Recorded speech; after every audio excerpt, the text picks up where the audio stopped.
Oi, pessoal. Como a gente está afastado pela quarentena, eu resolvi fazer essas videoaulas para a gente. Então, o conteúdo que a gente vai estudar hoje é o fim do Império Romano Ocidental e o início do feudalismo. Tá? Eu espero fazer um vídeo não muito longo para vocês terem um material mais interessante para poder estudar. Eu vou dar atividades para vocês fazerem e que vão ser acompanhadas pela esse slide e esse vídeo, certo? Bom, como a gente tinha estudado anteriormente em aula mesmo, o Império Romano viveu um período de grande prosperidade depois da coroação do primeiro imperador Augusto, tá? Ali em 27 a.C. É um período que vai se estender até 1800, com a morte do imperador Marco Antônio. Durante esse período, Roma não se expandiu muito, não cresceu, ela tinha conquistado todo, vai chegar ao seu limite de tamanho, que vai sempre ser, vai conquistar quase toda a região do Mediterrâneo, o sul da Europa, parte do Oriente Médio, o norte da África, e Roma vai se estabelecer uma espécie de paz possibilitada pela presença militar constante. A base desse controle de um grande império feito por Roma vai ser em criar estradas de conexão entre essas grandes cidades, esses grandes centros comerciais, e a manutenção dessas cidades e estradas para impedir ladrões ou invasores ou tribos de invasoras do império, vai ser possível graças à organização de um exército. O exército romano do período republicano, ele era uma mistura de soldados profissionais com civis, que eram cidadãos de Roma, homens chamados aí se juntar ao exército para a guerra por um tempo e ganhar a cidadania. A grande maioria desse exército era da região da Itália. Porém, com as conquistas de Roma se tornando maior e precisando de mais efetivo militar, Roma vai abrir espaço para outros povos também ter essa cidadania, membros da elite, membros da elite comercial, das regiões conquistadas, que vão poder fazer parte desse exército agora e conquistar sua cidadania com a participação no exército. Então, o índice, a proporção de italianos e romanos no exército romano vai lentamente diminuir nos próximos 200, 300 anos depois de Cristo. Essa era de Pax Romana, ela também anteviu um processo de migrações de outros povos para a Europa. O que está acontecendo a partir ali, já na época de Júlio César, antes, quase o proto-primeiro imperador? Tribos do norte da Europa, principalmente, euroasiáticas, vão começar a migrar tentando se juntar ao Império Romano. O Império Romano ele tem uma estabilidade, ele oferece proteção a esse exército ali. Então, vários povos vão tentar entrar para dentro do Império Romano, principalmente na Europa, fazer parte dele, conquistar territórios. E Roma, ela não tem como barrar essa entrada, e muitas vezes, então ela vai fazendo aliança com essas tribos, garantindo a cidadania para alguns desses povos, em troca deles dominar um território que os romanos têm inimigos lá, ou um território que os romanos não têm muita presença. Vamos dizer, ó, vocês querem migrar, a gente oferece aquele território lá, vocês ficam e cuidam e obedecem a Roma. Então, aos poucos, o exército romano cada vez mais vai ter um efetivo de tropas e soldados que não são italianos, que não são romanos, que não são nem que não são cidadãos de Roma, que vão virar cidadãos na medida que entraram no exército. Isso vai marcar também uma mudança desse exército, no sentido de que Roma, quando república, tinha feito um exército para conquistar outros povos. Era sempre um exército em movimento. Eles iam para aquela região, conquistavam e iam embora, né? Então se mantinha um controle sobre esses soldados, eles não ficavam naquela região muito tempo. Só que agora, como o exército romano está mais concentrado em manter o que conquistou, os exércitos e batalhões, os generais, ficam num lugar. Eles se tornam marqueses, que marcam a região. Né? Eles garantem a paz naquela região. Então, os soldados vão lá para viver naquela região, vão ficar anos, vão casar, vão ter filhos, vão ter descendentes. Generais vão ficar naquela região. Então, o exército romano vai se tornar estático. Ao longo dos séculos, do primeiro século ao quarto século, principalmente, isso vai cada vez piorando as relações entre os generais. Porque o general que está numa região, ele já vai ver um general em outra região, não como membro do mesmo exército, mas como membro de um outro exército. Tá? Porque cada vez menos o centro do império vai ter controle sobre esses grupos e regiões onde o exército está. Porque eles vão se identificar mais com a região onde eles moram do que com o império como um todo. A dificuldade de governar esse império tão grande vai levar a estratégias do imperador de Roma. Se propõe, primeiro, uma divisão do império em 4 regiões, em que 4 generais, uma tetrarquia, vão tentar governar cada região. Não vai dar certo. Eventualmente, foi Teodósio, em 395, propõe a divisão de 2 regiões de controle romano, o Império Romano Oriental e o Império Romano Ocidental. A capital do Império Romano Ocidental primeiro foi colocada para Ravenna, que é uma região pantanosa, com pântanos, é difícil de chegar, é mais difícil de defender militarmente. Depois ela foi para Milão, mas depois ela volta para Ravenna no final. E a outra capital fica em Bizâncio, na cidade de Constantinopla. Pois então, enquanto que o Império Romano Oriental, em Bizâncio, ali em Constantinopla, vai passar por um processo de enriquecimento e crescimento, que já é uma região muito rica.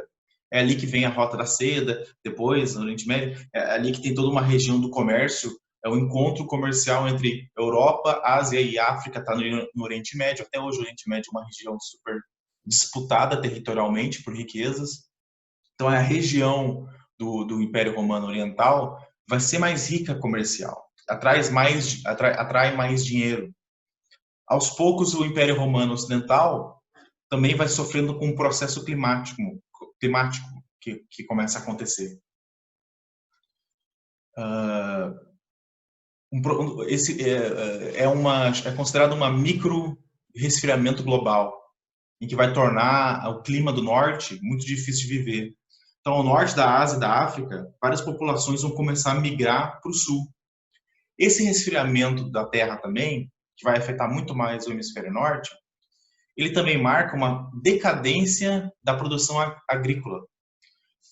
Naquela época, em Roma, não existia alguns mecanismos e tecnologias agrícolas que vão ser desenvolvidas na Idade Média, como, por exemplo, o moinho de vento, ou o sistema de plantio trienal, em que tu pega um território, divide em 4 partes e tu deixa sempre uma parte descansando a terra, porque a terra ela não tem tanta nutrientes assim. Essas técnicas vão surgir na Idade Média para resolver um problema de que é um período em que o clima da Terra fica 1, 2 graus mais frio, parece pouco, mas afeta muito a produção de comida, enquanto Roma ela tinha desenvolvido técnicas agrícolas e toda a sociedade daquela época para um período, para um planeta mais quente. Então, era mais fértil, havia mais produção de alimentos. Com essa mudança climática, vai gerar uma vida mais difícil para o pessoal do norte, eles vão começar a migrar. E também, a produção agrária dos povos do sul vai começar a diminuir. Menos comida vai ser produzida. Com menos comida, mais pessoas morrem de fome, mais crianças morrem, mais adultos morrem. Vai começar a ter uma diminuição das populações dos povos do sul também. Que elas vão estar paradas ali, a comida vai começar a faltar e vai começar a ter menos gente. Esse é um processo que você tem que entender que dura centenas de anos, 2, 3 séculos, mas ele é contínuo. Então, cada vez mais em Roma, ano após ano, década após década, vêm novos povos chegando do norte, entrando para dentro do império, e Roma tá cada vez menos pessoas para mão de obra, para o exército, e ela vai tentar assimilar essas populações para dentro do império. O que acontece é que aos poucos vai se perdendo a característica da cidadania romana, a ideia de império romano que os romanos prezavam tanto. Outro problema para Roma vai ser a diminuição do fluxo de escravos. Os escravos era a mão de obra majoritária no campo em Roma. Esses escravos geralmente vinham de conquistas de outros povos. Roma invadia um outro lugar e conquistava esse povo e pegava essas pessoas e levava para o império para trabalhar nas fazendas. Só que agora, como Roma não está se expandindo tanto, ela não está conquistando outros territórios, ela não tem como trazer um fluxo contínuo de escravos. Então, a mão de obra no campo, cada vez mais se tornou campesina, camponeses, a população própria da Itália, o que também vai diminuir a participação dos italianos no próprio exército, o que vai levar ao exército romano depender muito mais de grupos migrantes, desses bárbaros, desses povos que não são romanos, que eles vai depender, às vezes legiões inteiras, exércitos inteiros romanos vão ser esses povos bárbaros que não vão usar as técnicas de combate romano, que não tem uma unidade de treinamento, que depende muito de rivalidade daquela região, né? Então, os principais motivos das invasões bárbaras são, como eu já disse, o resfriamento da terra, principalmente no norte, vai resfriar, esses povos vão começar a descer, e aí, por exemplo, se o povo mais ao norte começa a descer, já tem um povo ali embaixo, ele vai começar a ter uma briga aqui, esse povo vai perder e vai começar a fugir para baixo. Esse povo empurra o outro, e já tinha outros aqui, então esse que fugiu vai empurrar o outro, e esse vai empurrar outro, esse vai empurrar outro. Então, vai ser fluxos migratórios. Tá? Enquanto isso, esses povos euroasiáticos, que são um pouco da Europa, alguns da Ásia, eles veem em Roma a possibilidade de paz, a Pax Romana. Tem riquezas, tem cidades muito ricas ali, tem regiões de comércio, tem também populações que estão... as populações tribais euroasiáticas estão acostumadas a ser nômades, são povos que estão sempre em guerra, e elas encontram no sul populações que são agrárias e que não fazem muita guerra, e aí é fácil de conquistar. As cidades, no caso de Roma, já estava enfraquecido o Império Ocidental por causa de uma diminuição populacional e uma diminuição de riqueza, que vão encontrar, às vezes, cidades que estão cheias de tesouro e que pouco exército para defender e fácil de ser pilhada. Mas o que mais vai acelerar essa chegada dos bárbaros vai ser uma tribo, ou uma confederação de tribos, os hunos. Os hunos não são um grupo étnico fechado. Assim. A origem dos hunos ela provém perto da Mongólia e do Cazaquistão e da China, uma região.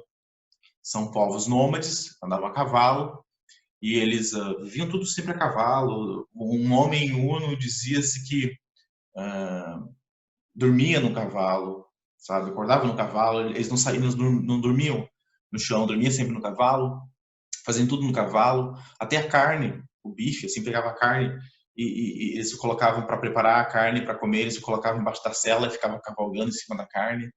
Eles tinham algumas características militares muito superiores a certos povos, porque os hunos não necessariamente se não inventaram, mas certamente se apropriaram daquela região ali, tinha contato com os citas, e citas e hunos provavelmente são os inventores do estribo, que é aquela onde tu põe os pés no cavalo.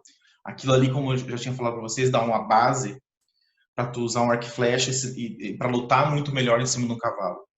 Uma característica dos hunos, está nessa imagem ali que eu botei, é que eles atacavam com flechas e flechas e flechas e flechas a cavalo, e quando chegaram na frente do exército, eles davam a volta e saíam correndo, fugiam, como se fosse fugir. E o exército que estava sendo atacado pelos hunos pensava, nossa, eles estão fugindo, vamos atrás. No momento que eles iam atrás, os hunos se voltavam na cela, como tem na imagem ali, e davam uma flechada para trás e começavam a tirar flechas de costas. O que é uma característica dos hunos é essa enorme pontaria. A flechada una até hoje é um símbolo ser um grande arqueiro. O arco e flecha uno também era muito específico e eles inventaram um arco e flecha misto, que é uma mistura de várias madeiras torcidas e coladas, fazendo esse formato de curva, que eu me lembro de ter falado para vocês também em algum momento em aulas passadas, de que esse arco e flecha de curva é um arco e flecha muito mais potente, é um arco e flecha para guerra. Outros povos vão copiar, os hunos vão copiar, os turcos depois vão copiar esse tipo de arco e flecha. Ele vai chegar na Europa muito depois, porque ele é um arco e flecha muito potente. Essas invenções tecnológicas que para a gente, que é uma sociedade extremamente tecnológica, não parecem tanto, mas para a época fazem muita diferença. Quando os hunos vão invadindo, os hunos que vêm lá do Cazaquistão vão começando a invadir outros povos. Eles vão empurrando esses povos, porque os povos ou eles têm três escolhas. Ou eles enfrentam os hunos e provavelmente perdem, porque os hunos eram imparáveis, né? Ou eles fogem dos hunos, ou eles são assimilados pelos hunos. Então vai acontecer um pouco disso. Algumas tribos vão enfrentar os hunos e vão perder. Algumas tribos vão fugir dos hunos. Algumas e vão ir para Roma, porque é o lugar assim, ó, os hunos estão atacando todo mundo. Vão fugir para onde? Para onde tem paz. Onde é que tem paz nesse mundo todo? Em Roma, a Pax Romana. Mas acontece também de alguns povos serem assimilados pelos hunos, fazerem parte, casarem com alguns líderes de clãs e vão fazendo grandes tribos. Vai ter um líder huno chamado Átila, vocês já ouviram falar, o Átila Huno, imagino. Ele vai ter a capacidade como líder militar de unificar várias tribos para a tribo una e fazer um grande exército que vai conquistar grande parte do norte, do nordeste da Europa. O Átila vai atacar Roma, ele vai se estacionar ali perto do Império Romano Oriental e ele vai ficar na fronteira com o Danúbio, com o rio Danúbio, bem assim na parede da muralha de Roma, do Império. E ele, antes de atacar, ele vai começar a cobrar. Como ele tem um exército que é muito poderoso, ele vai começar a cobrar impostos, suborno do Império Romano para não atacar. Diz assim, ó, se vocês não querem ser atacados pela gente, destruído, vocês têm que pagar 300 quilos de ouro todo ano, sabe?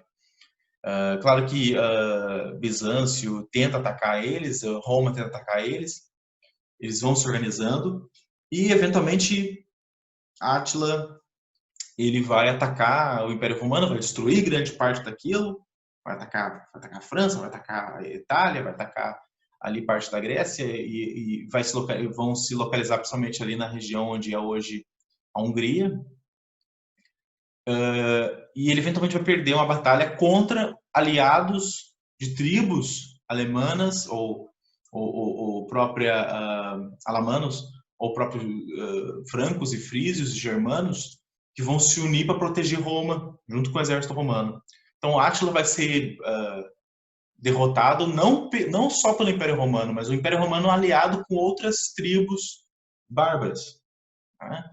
Quando Átila morre, é derrotado, o exército huno se desfaz e eles voltam a ser uma tribo nômade, ela vai se desaparecer assim na história, ela vai se integrar a outras tribos. Mas os hunos foram responsáveis por empurrar muito rápido, em algumas décadas, em 2 décadas, um grande número populacional. Então vocês percebem que está acontecendo uma mudança populacional no Império Romano. E também percebem como as sociedades estão ao revés do clima. Como hoje a gente pensa em aquecimento global, a gente não pensa assim, o aquecimento global vai destruir o mundo, vai acabar com toda a vida. Não, ele vai talvez desestabilizar sociedades e criar fluxos migratórios que vão criar guerras e conflitos. Quando uma sociedade hoje por causa do calor, mas nessa época por causa do frio, ela tem que sair de uma região que não dá para viver e vai para outra região, ela vai para uma região melhor, e aquela região melhor já tem dono, vai ter conflito. Né? Então, o que acontece em Roma? Como é uma sociedade agrária, ela está parada na região, ela não vai fugir, ela não vai sair, mas ela vai diminuir, vai começar a morrer muita gente, não vai ter tantos nascimentos, vai diminuir a população romana. E quem vai substituir esse espaço de vácuo populacional no Império Romano Ocidental são essas tribos bárbaras, esses grupos de tribos da Eurásia que vão entrar para a Europa e vão começar a dominar território, só que eles, culturalmente, economicamente, politicamente, não têm a unidade do império mais, não têm a identidade da cidadania romana. Apesar de muitos desses povos já serem cristãos, não serem católicos, mas serem arianos, já tinham sido convertidos para o cristianismo, muitos desses povos admirarem Roma, tá? Eles não vão conseguir se unificar no império que o Roma tinha produzido, a ideia de uma identidade nacional romana não vai mais, ela vai se perder aos poucos. Eventualmente, aqui está um mapa, os povos que são lá, os hunos ali em cima, empurrando todo mundo para baixo, tá? Empurra os ostrogodos, os vândalos, os burgúndios, os alamanos, suevos, vão entrando para dentro do Império Romano Ocidental. Aí vocês pensam, tá, mas o Império Romano Oriental? O Império Romano Oriental tinha mais dinheiro nessa época, tinha mais população. Como vocês conseguem ver no mapa, aqui, eu vou tentar ver se você consegue ver o cursor do meu mouse, o Império Romano Ocidental está mais ao norte, ou seja, está mais frio. Ele está sofrendo mais com esse frio que está surgindo, que está esse processo de micro-resfriamento global. Enquanto ao sul ainda está mais quente, logo está produzindo mais comida. Então, esse decréscimo da população que está acontecendo no Império Romano Ocidental não está afetando tanto o Império Romano Oriental. Tem mais populações, e quanto mais pessoas, tem mais trabalho, tem mais comércio, tem mais riqueza, e aí consegue se proteger. Sem falar que o Império Romano Oriental faz acordos, como ele começa a se sentir independente do Império Romano Ocidental, e ele começa a dizer assim, ó, não ataca a gente, sabe? Atacam lá, aquela população lá na Espanha, na Gália, na Britânia, é oficialmente Império Romano, mas ninguém tá lá, vai lá, tá só os celtas, né? O imperador de Roma Oriental começa a fazer acordos para deixar passar esse povo para ir para o Império Romano Ocidental, que está mais fraca, que é uma região mais fraca, e não tem como se defender. Então esses povos vão entrando, vão dar a volta, vão entrar até para o norte da África. É muito famoso a invasão dos vândalos, que entra pela Europa, passa por Roma, passa por Ravenna, vai pela França, vai pela Espanha, vai até se localizar ao norte da África ali, depois volta e vai viver. Já na Idade Média, esse povo, os vândalos, vão viver ao sul da Espanha, na região da Vandaluzia, hoje chamada Andaluzia. Tem os suevos, que vão se localizar onde hoje é Portugal, os francos, que vão se localizar onde hoje é a França, a terra dos francos, os bretões, que vão se localizar na região da Britânia, hoje é a Grã-Bretanha, a Inglaterra, os anglo-saxãos, que também que são da Dinamarca, da Noruega, vão descer para a Inglaterra e para o norte, os normandos, que vão se localizar na região do norte da França, os batavos, que vão se localizar onde hoje é os holandeses, os alamanos, que são os alemães, os visigodos, que vão se localizar onde hoje é a Áustria ou também a Itália. Então, são vários povos com línguas diferentes que vão agora se integrar na sociedade romana. Então, se chama vocês podem encontrar na literatura, na internet, várias discussões sobre se são invasões ou migrações. O termo mais comum, mais moderno, ser usado é migração, porque esses povos nem sempre são inimigos de Roma. Eles só querem viver naquela região. É uma região que está faltando gente, realmente está tendo uma diminuição populacional, tá? Mas não são cidadãos de Roma. Então, Roma tenta assimilar esse povo, mas eventualmente, imagina se o Brasil começa a diminuir população, e começa a vir, sei lá, argentinos para cá, sabe? Canadenses começam a vir para o Brasil. Bem, se 20% da tua população é canadense, nós ainda temos uma identidade nacional brasileira.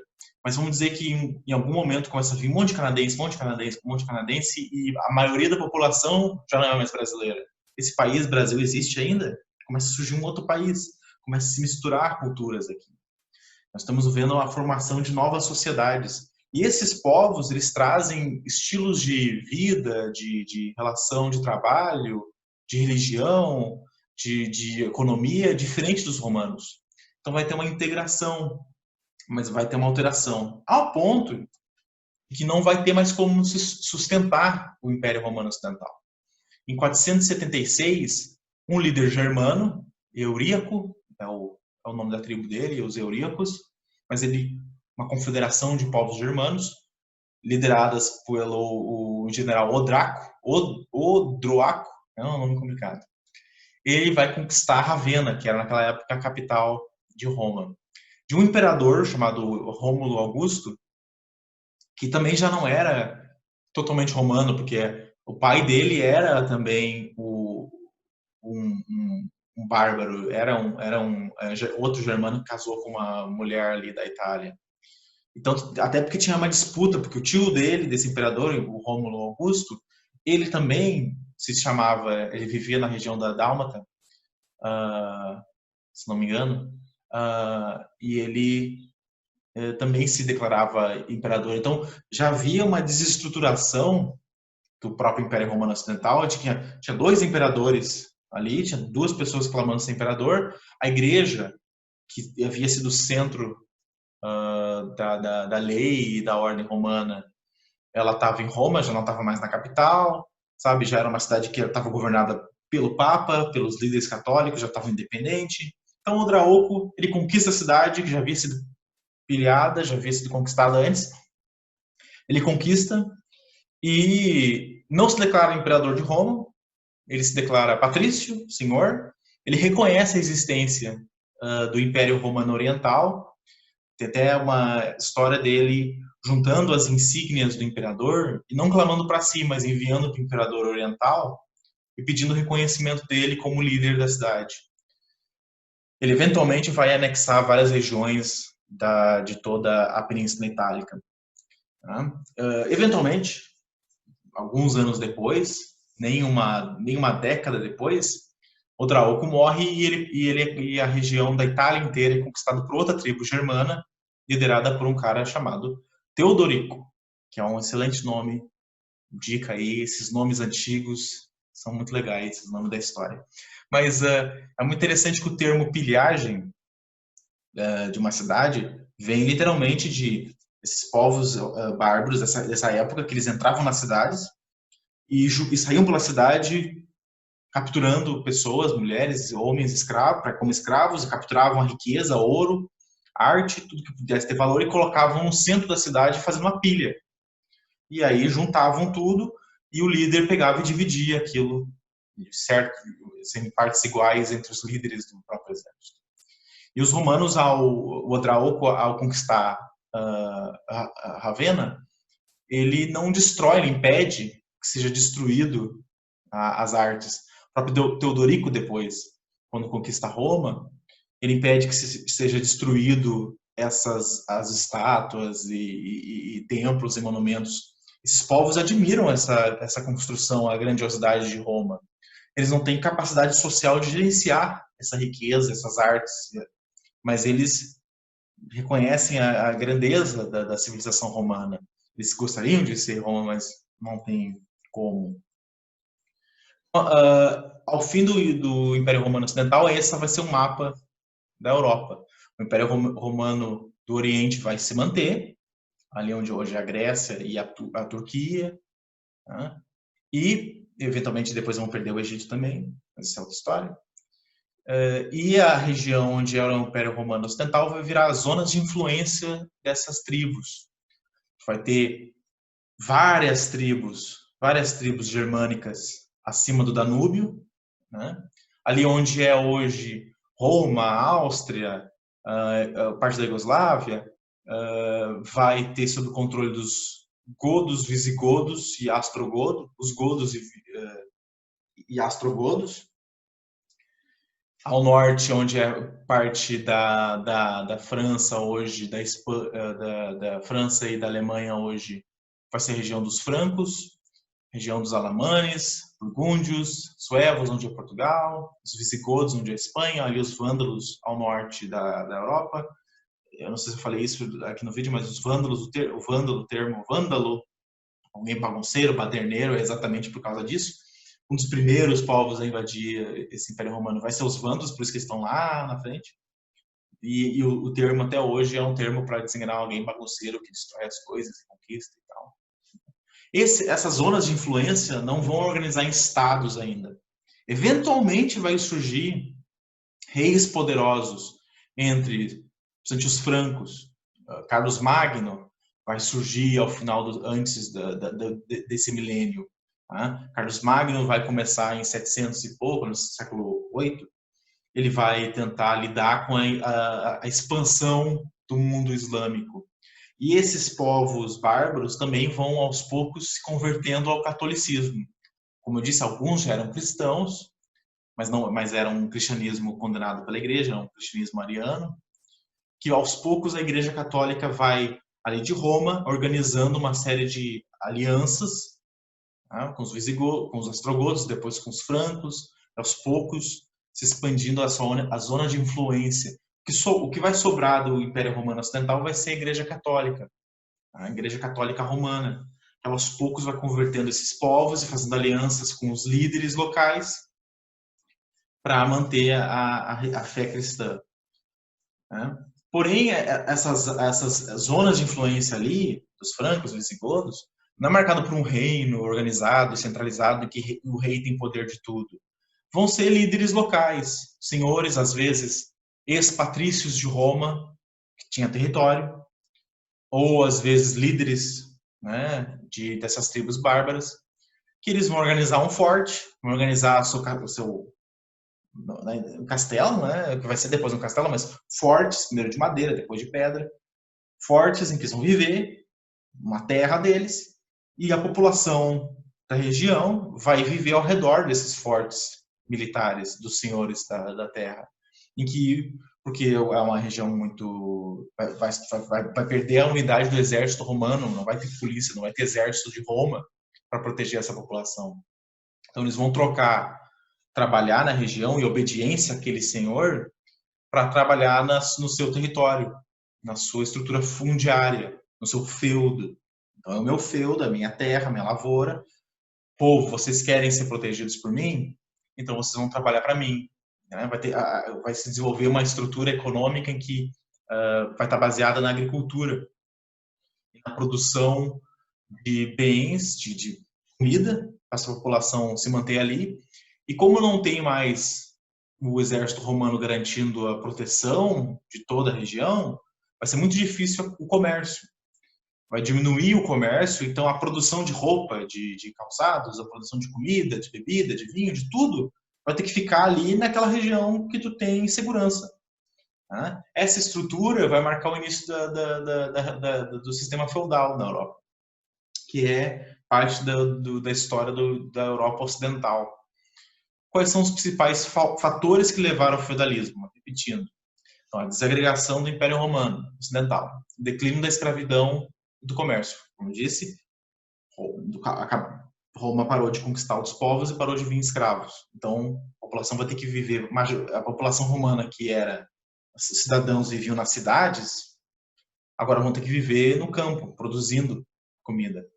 Como a gente sabe, a urbanização, o trabalho na cidade, o trabalho urbano, só é possível porque tem pessoas no campo trabalhando e produzindo comida. Hoje, só é possível que a maioria da população humana, a maioria dos países, no Brasil aqui, né? A maioria da nossa população do nosso país, elas vivem nas cidades por causa que houve um processo de mecanização da agricultura. Máquinas, tratores, substituíram a força de trabalho humano. Mas num período que não tem isso, bem, tu vai ter que trabalhar no campo. Não vai ter mais, não vai ter dinheiro nenhum fazendo trabalho de professor, dinheiro nenhum fazendo promoter de festas, sabe, ou DJ. Não vai ter essas profissões que tu pode fazer, ter um trabalho todo, mas que tu não produz comida.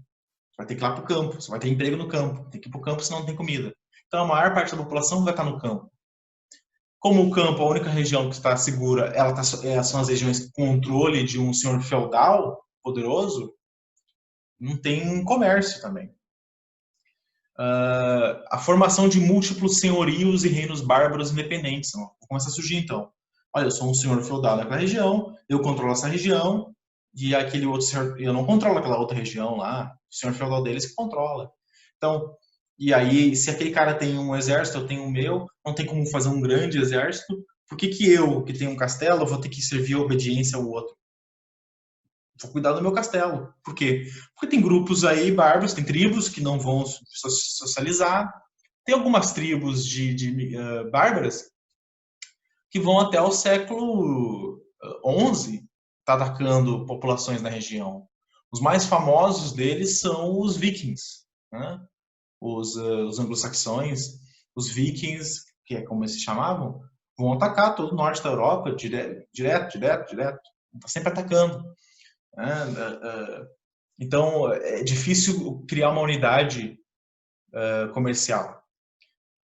A capacidade de líderes que vão surgir de unificar essas tribos. Como é um líder, vamos dizer, um grande rei franco surge, como Carlos Magno. Por que que os visigodos vão obedecer a um rei franco se ele não obrigar eles assim? Não tem porquê. Nós somos visigodos, eles são francos. Por que eu vou jurar lealdade a um outro povo que é igual a mim, é só um pouquinho, então um exército um pouco melhor? Então vai ter que ser tudo na guerra, na conquista de guerra. Alguns líderes vão conseguir conquistar territórios, mas formar uma nação, muito difícil. O fim do paganismo romano e o início da igreja e o fortalecimento da igreja católica também vai favorecer a unidade da própria cultura. Aos poucos, a cultura medieval vai se tornando uma cultura religiosa cristã, e aí, na medida que a igreja católica faz aliança com os senhores feudais, ela vai usar a mentalidade, a liturgia católica, para reforçar a ideia de obediência ao senhor feudal. Se a Igreja Católica ela surgiu para reforçar o poder do imperador romano, agora ela vai reforçar a ideia de reis, de monarquia, de deve obediência ao filho do senhor feudal, ao filho dele, ao neto dele, ao bisneto dele, né, ao rei. Vai surgindo esses reis, essa nobreza vai surgindo aos poucos dessa estabilidade. Como não tem comércio, não tem fluxo de dinheiro, fica muito estável a situação.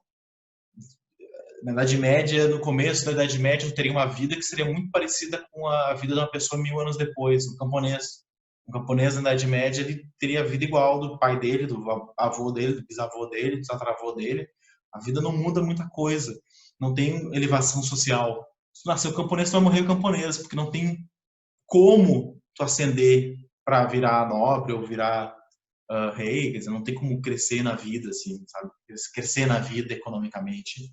Não, cria uma sociedade de estratificação social, estratos bem divididos, em que a população fica ali e não tem subir para cima. O feudalismo é o que vai surgir dali.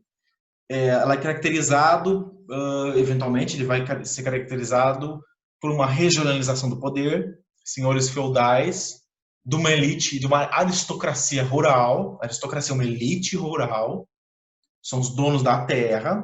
Vai ter uma decadência do comércio. Em Roma, que era um império de comerciantes, vai surgir. Mas a base, antes de Roma virar um império, a base do poder era os patrícios, eram os donos da terra. Então, diminuiu o comércio, voltou o poder dos patrícios, voltou o poder do senhor feudal. O pátrio poder romano, né? O patriarcado de Roma, aquelas leis que a gente estudou, vai ser trazido ali para a relação feudal pela Igreja Católica. E aí, como a igreja apoia esses monarcas, para a igreja poder se estabelecer ali, ela vai sempre reforçar a ideia de domínio divino da terra. Quem é dono da terra é quem é abençoado por Deus, ou quem tem poder militar, de conquistar aquela terra. Então vai ter um monopólio do exército. O sistema feudalista era garantido pelo monopólio das forças militares, da elite. Fazer guerra é coisa de rico, é uma coisa muito diferente do nossa ideia, que nós temos exércitos nacionais e que geralmente nos países hoje modernos a maioria das pessoas que vão para a guerra são pessoas pobres e trabalhadores que viram soldado. Mas nessa época fazer guerra requer dinheiro, requer um cavalo, requer uma armadura, requer uma armadura pesada, uma cota de malha, tu quer um capacete, tu quer uma espada. Então vai ser pessoas têm dinheiro para manter esse gasto e vão estar toda hora treinando e fazendo só isso. Então, para esse povo viver sem trabalhar no campo, eles têm que ter camponeses para trabalhar. Eles vão ter que ter uma terra, que tem camponeses que trabalham para ele e mantém ele como um cavaleiro, como um membro da nobreza. A bateria do meu computador está acabando, vou ver se dá tempo. E esses senhores, às vezes, alguns senhores é mais forte do que o outro, eles vão ter, assim, trocar vassalagem. Um vassalo vai ser um senhor feudal que ele vai jurar obediência a outro. O senhor feudal que vai ter todo um ritual de eu, que sou um lorde de uma terra pequena, vou jurar obediência ao meu vizinho que tem um exército maior. Então, quando eu for atacado, esse meu vizinho, o Lorde, esse cara mais poderoso, vai me proteger na condição de que eu juro lealdade a ele, como vassalo. Então, a vassalagem, quer dizer, tem o senhor feudal, aí tem os vassalos, que são os nobres menores, que tem terras menores, estão ao teu redor, na tua zona de influência, e tu vai ter os teus súditos, que são os camponeses, a população que vive na tua cidade, pede proteção. Essa relação entre senhor feudal e povo vai ser definido pelas ideias de colonato e corveia. O que é a corveia? Ela é uma troca tributária baseada na produção agrícola. O que isso quer dizer? A pessoa vai pagar impostos ao rei, majoritariamente, se tu é um camponês, um servo, com a produção do teu trabalho. Tu vai trabalhar, se tu a maioria vai ser camponesa, vai trabalhar nas terras, vai plantar trigo, lembra trigo, né? Bastante trigo, lembra lá dos egípcios, tem esse trigo. Vai produzir trigo e tu vai fazer, tu vai trabalhar as casinhas, a vila dos camponeses, vai estar ali. Vai estar o castelo do senhor ali, vai estar os campos, que são do senhor, tu vai trabalhar lá. E parte dessa produção, metade para mais, é do senhor feudal, 54% da produção é do senhor que estava lá vivendo a vida dele, se preparando para uma batalha, para proteger a terra, garantindo a lei, a ordem, e a outra parte vai ser para os camponeses. Mas pensa, mas o senhor feudal é um, com a família dele, os camponeses são um monte. É uma troca injusta. É uma troca injusta. E essa desigualdade social vai ser marcada pelo domínio da força dos senhores feudais. A nobreza feudal é uma nobreza militarizada. Os ricos são donos da terra e com o poder militar. Fazer guerra não é uma coisa de pobre, é coisa de povo. Então, quando tu vê os exércitos na Idade Média, eram exércitos muito menores do que os exércitos romanos. Eram exércitos pequenos. Eram tropas de elite, sabe? Tropa de choque elite do exército. Assim, sabe? Era só cavaleiro, armadura, etc. A gente vê em filmes, às vezes, tropas de cavalo do período medieval, assim, se encontrando no campo e se batendo. Não era assim as guerras medievais. Muito raramente isso aconteceu. Geralmente era um exército atacando um castelo e o outro exército fica em cima do castelo se defendendo, ou um exército que está caminhando por uma estrada e um outro exército escondido na floresta faz uma emboscada. Então, as guerras medievais eram... Aqui tem uma cena de emboscada e às vezes tem cenas de um exército na frente de uma muralha. Era isso, ou um ataque sobre um forte ou uma emboscada, tá? Um ataque surpresa. Não tinha, como vai ter depois, e teve antes, dois exércitos se encontrando em grandes batalhas.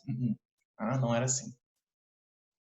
Aqui tem uma imagem bem característica do feudalismo, que vocês devem ter visto lá, do Fundamental, em que tem ali um mapazinho, que mais ou menos é o padrão de uma estrutura medieval. Se vocês viajassem no tempo e a gente passasse com um helicóptero por cima da Europa, a gente veria muito disso.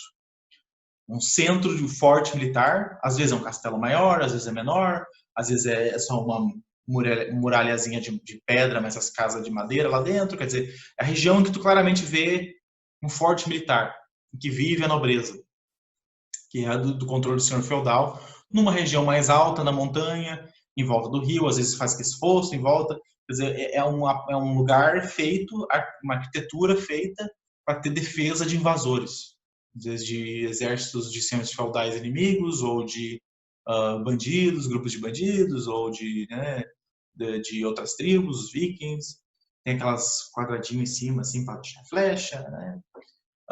Aqueles portão que levanta e fecha, né? Tem toda uma estratégia militar de proteção. Ao redor, tu tem o pasto, o manso senhorial, que é as terras do senhor, as terras onde quem vai trabalhar? Os camponeses, né? Que é o servo da gleba, como se fala.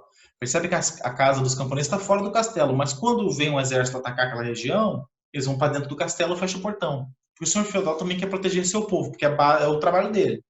Se esse povo morrer, ele não vai ter que plantar a comida dele.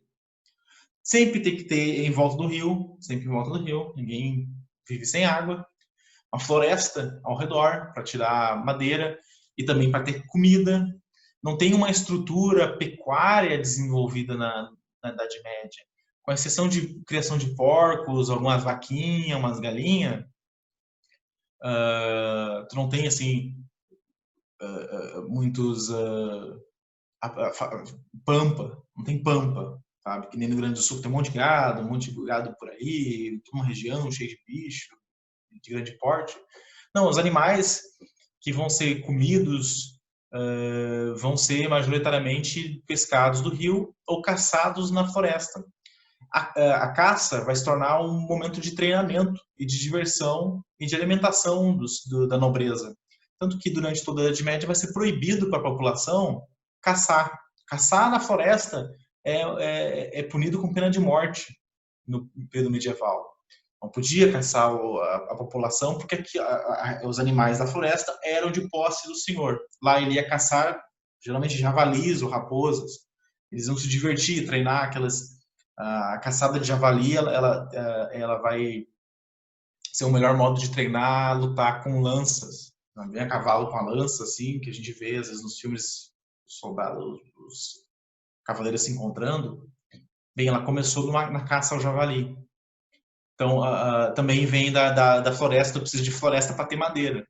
Então, é o senhor feudal que vai controlar a floresta. Lá e também é um problema, porque a maioria nas florestas onde vivem grupos criminosos. Grupos criminosos, vamos dizer que está um feudo muito pobre, a população está morrendo de fome, o senhor feudal é muito ruim, a agricultura não está dando certo, um ano ruim, pegou uma praga, esse povo vai para a floresta e vai se organizar. Tem lendas de grupos criminosos na Idade Média. A mais famosa é Robin Hood, né? Um líder que vai organizar as crianças órfãos pobres lá na floresta e vão atacar a nobreza. Né? Então é isso, gente. Obrigado por prestar atenção. Eu vou deixar atividades para vocês e até mais.